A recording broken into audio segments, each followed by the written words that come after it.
que toute autre chose. Que la lumière brille toujours dans ton cœur. Ne laisse rien contaminer ton cœur. Parce qu'un cœur peut être contaminé.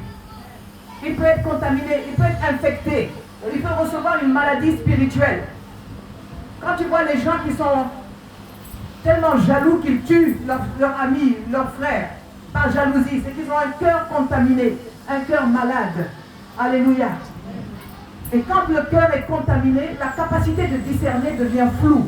Parce que tu deviens limité. Tu ne vois pas au-delà de ce que tes yeux physiques voient. Alléluia. Voilà pourquoi, si tu veux voir Dieu dans tes circonstances, si tu veux voir Dieu dans les situations qui arrivent dans ta vie, tu as besoin de discerner par l'Esprit de Dieu. Et tu ne peux pas discerner si tu n'as pas l'Esprit de Dieu. Si tu ne fonctionnes pas selon l'Esprit de Dieu. On a lu tout à l'heure que quoi? L'homme spirituel juge de tout. Le verbe juger veut dire, dans ce passage, veut dire discerner. L'homme spirituel discerne tout. Il discerne. Dis après moi, Saint-Esprit. Saint-Esprit. Cette année. Donne-moi le don du discernement des esprits. Oui, donne-moi le don du discernement des esprits. Amen. Cette année, je veux que tu te rappelles d'une chose. C'est que le livre d'Ecclésiaste nous dit que quand la muraille est fêlée, le serpent rentre et mord. La muraille, c'est quoi? C'est la protection autour de ta vie. C'est la protection. Si la protection autour de ta vie est fêlée, le serpent, qui est Satan, va venir te piquer d'une manière ou d'une autre. Alléluia. Il y a un homme qui me disait il y a 3-4 jours que voilà, il y a un pasteur qu'il connaît, ça lui fait beaucoup de mal. Le pasteur, il a eu quoi? Il me dit le pasteur, il a perdu la voix. Il a perdu la voix.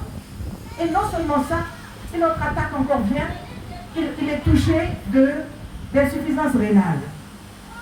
Alors je lui ai exhorté, je lui ai dit, mais tu sais, je lui ai donné ce passage de Philosie, je lui ai dit, mais la Bible dit que si la muraille est fêlée, le serpent pique. Il m'a dit, maman, ce que tu dis là, c'est vrai, mais je ne sais pas. Ah, je sais, parce que le pasteur, là, les gens disaient beaucoup qu'il aimait les femmes.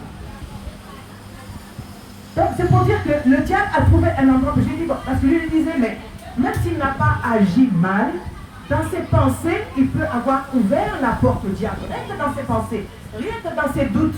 Quand la foi doute, la Bible dit que si tu veux être agréable à Dieu, tu ne dois pas douter. Tu dois avoir la foi pour être agréable à Dieu. Donc, si tu n'as pas la foi, c'est que tu doutes de la grandeur et de la puissance de ton Dieu. Et ça, c'est une ouverture pour que l'ennemi te frappe. C'est pour cela que l'ennemi est venu tromper Jésus en lui disant, si tu es fils de Dieu, on donne à ces pierres de devenir du pain. Si Jésus doutait, il serait tombé dans le piège. Donc, apprenons à avoir confiance en notre Dieu, à avoir confiance en lui. Ne laissons pas la foi détruire notre relation avec Dieu. Parce que la foi, c'est accepter de voir le mal que le diable veut qu'on voit. Le manque de foi, c'est accepter de voir le mal que le diable veut qu'on voit. Amen. Mais la foi, c'est accepter de voir ce que Dieu dit, quel que soit ce que nos yeux physiques voient. Alléluia. Et c'est ce qui est arrivé aussi à Judas. Judas a eu le cœur contaminé. Souvenez-vous que la Bible dit que Judas, lorsqu'il a pris le coup de pain, le diable est entré en lui. Le diable est entré en lui. Et le livre de Jean précise, quand on dit en lui, là, il est rentré dans quoi? Dans le livre de Jean, il dit, le diable inspira le cœur de Judas. Le diable peut inspirer. Il a été inspiré par Satan pour aller trahir Jésus. Alléluia. C'est pour ça que David, le roi David, si nous cherchons un mot